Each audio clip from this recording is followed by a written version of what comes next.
दोस्तों, आज गुल्ली और बुल्ली के घर सॉन आया हुआ था। और क्योंकि आज 25 दिसंबर यानी क्रिसमस डे का दिन है और आज रात को ये तीनों मिलकर धूम मचाने वाले हैं।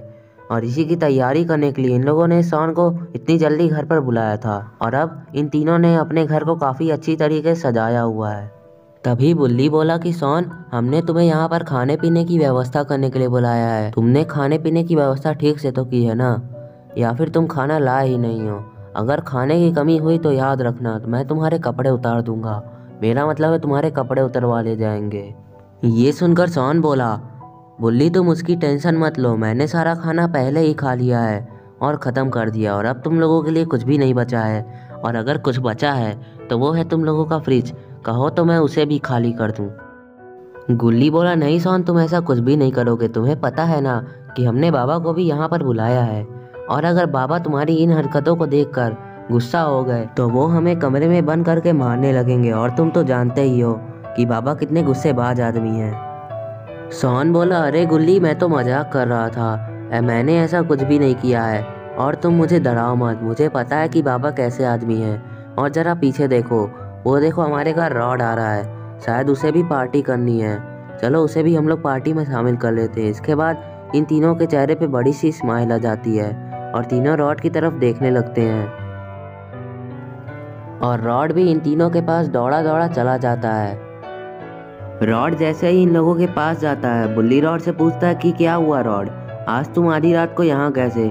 कहीं तुम्हें पिछली बार की तरह फिर से हमारी जीप तो नहीं चाहिए?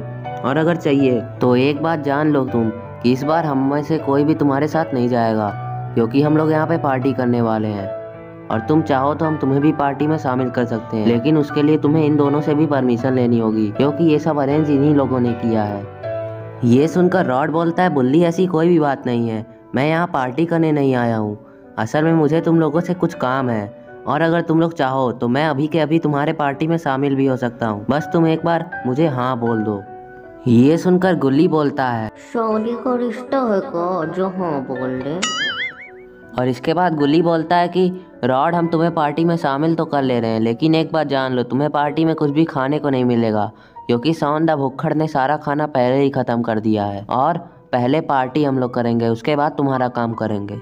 गुल्ली की भुक्खड़ वाली बात सुनकर सॉन बोलता है कि गुल्ली, तुम रॉड को झूठी बातें मत बताओ। रॉड, तुम्हारे खाने के लिए हमारे पास बहुत कुछ है, लेकिन ये इंजेक्शन तुमने किस चीज़ का लिया है? ये जहर का इंजेक्शन है क्या, या फिर कुछ और है? ये इन लोगों की बातें सुनते ही रॉड एकदम से सीरियस हो जाता है और कहता है, तुम लोगों को जो कुछ भी करना है करो, लेकिन पहले मैं अपना काम करूंगा। पार्टी तुम लोग मेरे काम हो जाने के बाद ही करना।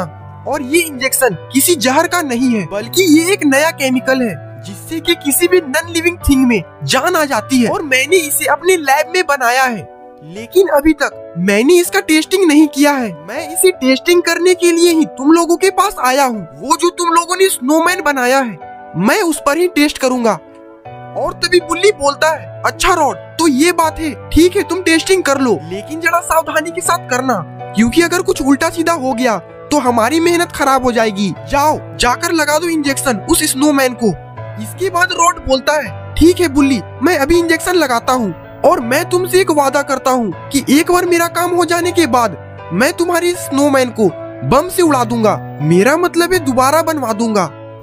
और इसके बाद रॉड उस स्नोमैन के पास काफी तेजी से जाने लगता है, और उस स्नोमैन के पास आकर खड़ा हो जाता है और फिर उसे घूरने लगता है। और इसके बाद रॉड उस स्नोमैन के अंदर अपना इंजेक्शन घुसा देता है, और फिर रॉड स्नोमैन से दूर हटकर पीछे खड़ा हो जाता है। इंजेक्शन लगते ही उस स्नोमैन के अंदर मूवमेंट होने लगती है, और फिर तभी जूस पिला दो मौसम्बी का। स्नोमैन जिंदा हो जाता है और इसकी आंखें एकदम लाल हो चुकी हैं, जिसे देखकर गुल्ली बुल्ली और सॉन डर चुके हैं। और तभी स्नोमैन इन लोगों को गुस्से दे देता है और अपनी छुरी से घर की सारी लाइटों को बुझा देता है, जिससे चारों तरफ थोड़ी देर बाद अंधेरा हो जाता है। और तभी गुल्ली बोलता है, ये बहुत खतरनाक लग रहा है, जल्दी से सब लोग अपनी जान बचाकर भागो यहाँ से।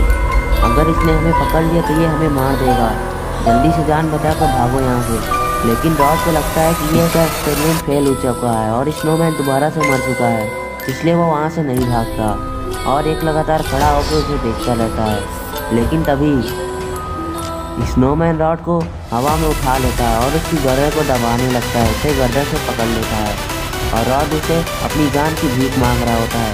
रॉड कहता है कि तुम मुझे छोड़ दो, मैंने ही तुम्हें जिंदा किया है और तुम ये बात मत भूलो कि अगर मैं तुम्हें जिंदा कर सकता हूँ तो तुम्हें मार भी सकता हूँ, इसलिए मुझे छोड़ दो। अगर तुमने नहीं छोड़ा तो मैं तुम्हें मार दूंगा और अगर तुमने मुझे छोड़ दिया तो मैं तुम्हें नहीं मारूंगा, मेरा यकीन करो, मुझे जाने दो। लेकिन स्नोमैन पर इसका कोई फर्क नहीं पड़ता और वो काफ़ी ज़्यादा गुस्सा हो जाता है और इसके बाद वो रॉड को जोर से पटक देता है, जिससे रॉड वहीं पर बेहोश हो जाता है। और ये सारा मंजर दूर से गुल्ली बुल्ली और शॉन चुप कर देख रहे होते हैं। गुल्ली और शॉन को समझ में नहीं आ रहा कि अब उनका क्या होगा। तभी शॉन बोलता है कि गुल्ली, मुझे लगता है कि रॉड मर चुका है, तुम जल्दी से बाबा को फ़ोन मिलाओ क्योंकि अब बाबा ही हमें बचा सकते हैं। जल्दी से मिलाओ उनके पास फ़ोन, वरना ये हमें मार देगा। शॉन, मेरे पास मोबाइल नहीं है, पूछो तुम बुल्ली से। वो, मेरा मोबाइल तो घर के अंदर है और अगर मैं घर के अंदर गया तो ये मुझे देख लेगा और स्नोमैन मुझे देखते ही मार डालेगा और मैं मरना नहीं चाहता। क्या तुम्हारे पास मोबाइल नहीं है? बुल्ली, जल्दी से तुम अब बाबा के पास फ़ोन मिलाओ, तुम्हारे पास तो फ़ोन होगा ही। बुल्ली बोला, नहीं, मेरा मोबाइल भी घर में ही है, मेरा फ़ोन मैंने चार्ज में लगाया था क्योंकि मेरे फ़ोन का चार्ज लो हो गया था। मैं तो कहता हूँ कि चलो अब जीप से ही बाहर चले जाते हैं क्योंकि अब हमारे पास कोई भी रास्ता नहीं है और बाबा पता नहीं कब आएंगे। तो जल्दी से जीप निकालो गुल्ली और शॉन, इससे पहले कि वो हमें देख ले, हमें यहाँ से निकलना होगा, जल्दी करो। बुल्ली की बातें सुनकर गुल्ली बोलता है, बुल्ली, मेरे पास चाबी नहीं है और शॉन के भी पास चाबी नहीं है, जीप की चाबी तो घर ही में है। अब हमारे पास एक ही रास्ता है, हम में से किसी को चाबी घर के अंदर से लानी होगी, वरना ये हमें मार ही देगा। और तभी जिसका डर था वही हुआ। स्नोमैन ने गुल्ली और शॉन को इसे देखता हुआ देख लिया और वो इन लोगों को घूरने लगा और इनकी तरफ मुड़ गया और धीरे धीरे इन लोगों के पास आने लगा। स्नोमैन को पास आता देखकर शॉन उठता है और अपनी जेब से कुछ निकालने लगता है।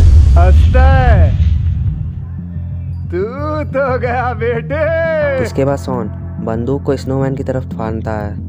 अब देख तू, अब तू गया बेटा, अब तू गया, देख तेरी औकात मैं दिखाता हूँ तुझे, देख। और फिर शॉन लगातार फायरिंग करने लगता है लेकिन स्नोमैन को इस पर कोई भी असर नहीं पड़ता है।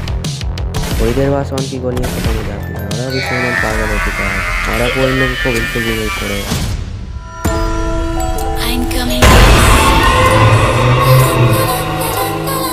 इसके बाद स्नोमैन धीरे धीरे इन लोगों के पास आने लगा। स्नोमैन इन लोगों के पास जा ही रहा होता है कि तभी उसे किसी ट्रक की आवाज़ आती है, लेकिन आधी रात को ये ट्रक किसकी हो सकती है।